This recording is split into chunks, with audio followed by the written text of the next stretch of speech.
Today we are going to study about ANOVA. As we discussed yesterday, there are different ways to find out differences between the group.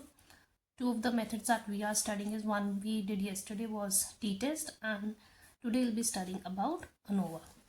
So as we discussed yesterday in t-test, that they are used when we have to calculate the differences between the two groups of a variable. Now what we do if we have multiple groups of a variable, like maybe if we are dividing on the basis of socioeconomic category, so it could be high, low, moderate, right? So we have three categories. So this way we'll have to make, if we want to make comparison from t-test, that will be three t-test will be used. Through ANOVA we can use a single test, and we can find out if there exist certain differences between these groups or not. So ANOVA is, the full form is analysis of variance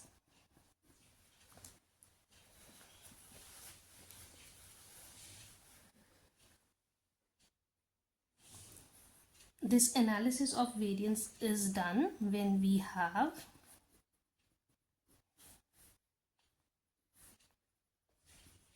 more than two groups of a variable. And this is the case when we say we are doing one-way ANOVA. Suppose if we have two variables or more than two variables, so in that case, right now if we have two variables and we have categories in these variables, so in that case we'll be calling it as two-way ANOVA. For example, I want to see the results of IQ and classroom environment on achievement of students. So maybe I can say that I have two groups under this first variable, intelligence, right? So it could be high or low. Similarly, the categories under classroom environment, which is our variable 2, could be favorable classroom environment or unfavorable classroom environment. So we have two variables. That's why we are saying this is two-way ANOVA. Here we had one variable, so it was a one-way ANOVA. Now let's see how to calculate this. So we'll be doing calculations only for one-way ANOVA. We are not going into the details of two-way ANOVA, how to calculate it, but certain concepts we'll be dealing here also. So let's start with one-way ANOVA. So you'll have your data. As per this data, I'm just telling the steps first. So you'll have to calculate summation for each group. Okay. Second, then you'll have to do the summation of this entire thing. So this will be a summation x, that is summation x1 plus summation x2 plus summation x3. Then we need to find out c, which is called correction term. This is equal to summation of x whole square divided by n.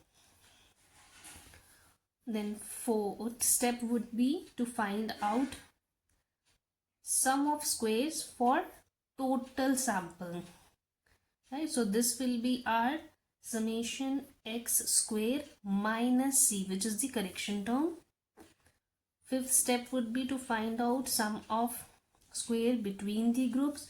So that would be summation x1 whole square divided by n1, which is n for this particular group, plus summation of x2 whole square divided by sample size of this group, then summation of x3 whole square divided by sample size of this group. So this can go on and on. As many groups we have, we will have to calculate the sum of squares between the group for all the groups, and then we'll have to subtract correction term from this. After this we'll have sixth step, which is this finding out sum of squares for within the group. So this will become, it is very simple, this is sum of square for total minus sum of square between the group, right?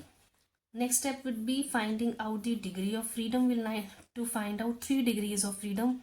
One is degree of freedom for total sample, which will be your n minus 1. Second would be degree of freedom between the groups, which will be k minus 1. K is number of groups we are having for that particular variable. And degree of freedom within the groups, which is equal to n minus k. So this is total sample size minus number of groups. Now based on this, we'll have to find out mean sum of square for between the group and mean sum of square between the group. And the last step would be then finding out the F ratio, which is dividing the mean sum square of between the group by mean sum of square within the group, right? We also make a table for this, right? So first let's do the calculation and then we'll start with the how to draw the table and put in the values there. Table will have these values only. It's just a simplified way to show how we are doing it. So let's suppose we have 3 groups, group A, B and C. The data we have under group A is 5, 4, 5, 3, 2. For group B we have data as 5, 4, 5, 4, 3.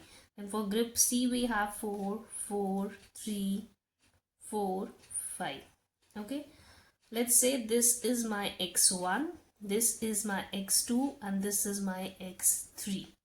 Okay, now based on this, as per this formula, we'll also need x1 square, right? Because see, here you will see at step 4, this is sigma x square, which is summation of all the squares of all the data that we have.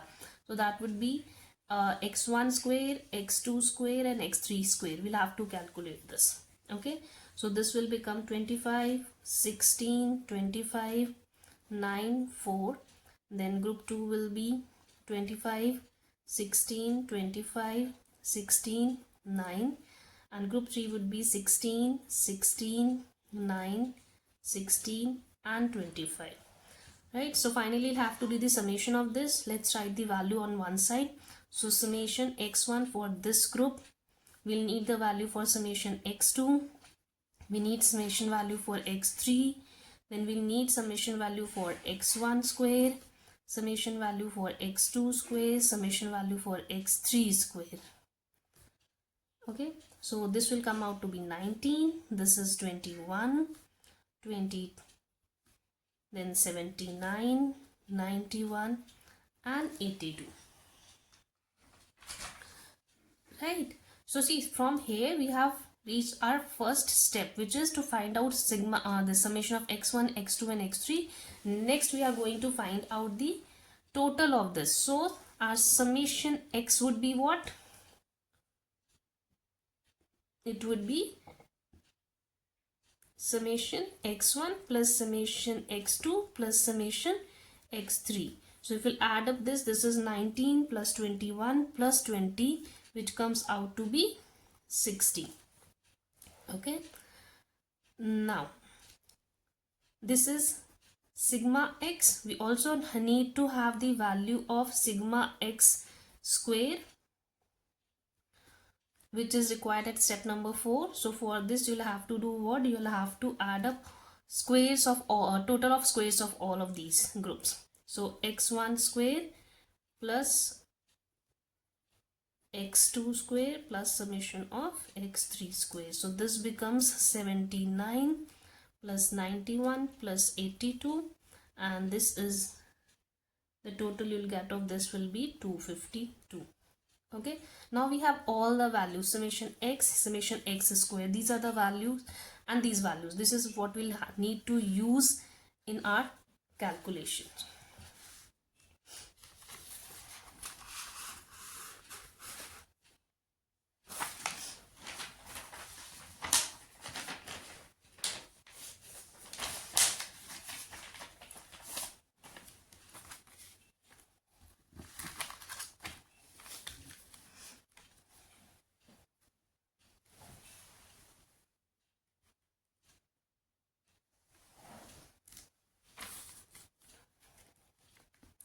So let's just quickly note down these values.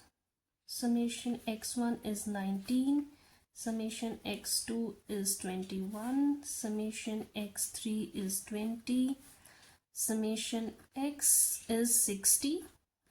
Then we have summation x1 square, which is 79, summation x2 square is 91, summation x3 square is 82, and the summation of x square will be 252.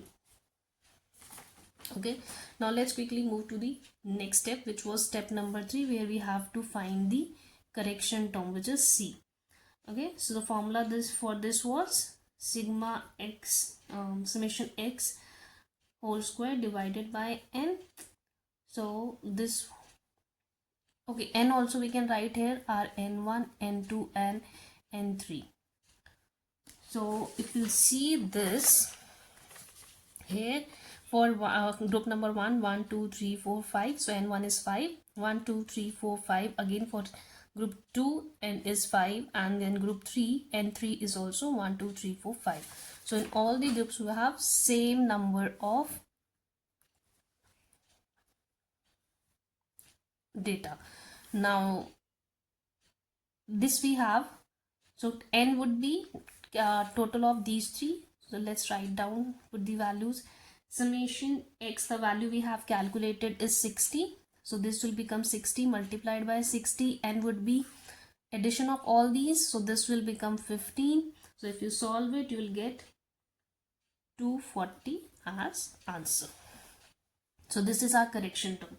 Now quickly we'll move to calculating sum of squares for total. So the formula was summation x square minus c. Summation x square value we have with us, which is 252 minus 240. So this value comes out to be 12.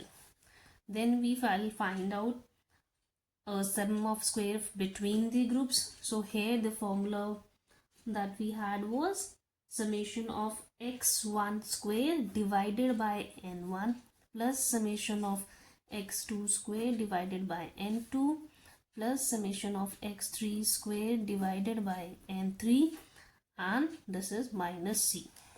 If you have 4 groups, you'll have one more summation of x4 square here. Okay, so in this case, since we have 3 groups, we are doing it for 3 times. Now x1 we had the value as 90, so this will become 19 square divided by 5 plus 21 square divided by 5 plus 20 square divided by 5 minus 240. So solve it, you will get the answer as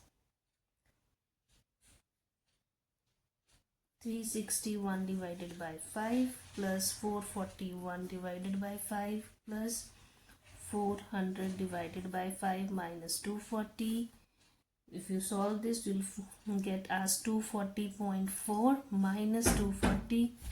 So this will become 0.4. After this, we will be calculating SSW, which is sum of square within the group. So this is very simple. Again, SST minus SSB. So this will be 12 minus 0.4. So the results come out to be 11.6.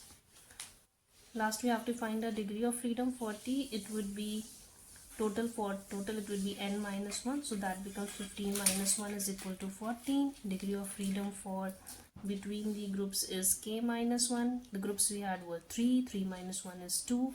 Then we have degree of freedom within the group. For this the formula was n minus k. So n was 15, k was 3. So this comes out to be 12. Now finally we come to drawing the table. So this is source of variance, first column. Then we have second column, which is sum of squares. Then we have third column for degree of freedom. Next column is for mean sum of square, and last is F ratio. So this is between group, then we have within group, and last we have total. So sum of square between the group value is 0.4. Within the group the value we have is 11.6. Total we calculated was 12. Degree of freedom total is 14. Degree of freedom within the group is 12, and degree of freedom for between the group is 2. Now for mean sum of square, as we already discussed in the formula, this is you'll divide sum of squares from by degree of freedom. So this will become 0.4 divided by 2. So answer will be 0.2. Similarly, this will be 11.6 divided by 12. Answer comes out to be 0.967. For F ratio, you'll have to simply divide these two values. It will be 0.2 divided by 0.967. So the F ratio we get here is 0.207. Okay, this is our F ratio. Now simply we'll have to find write the final conclusion for this. Here if you'll see the table, you'll find two columns. One will be for degree of freedom for smaller variance, and another will be degree of freedom for larger variance. Smaller variance will take the value which is from the DF of between the groups, that is degree of freedom for between the groups, and this is degree of freedom within the group. So we see the value as column 2 and matched with column for large variance, so that will be at 12. So if you see in the table at 0.05 level of significance, you'll find this value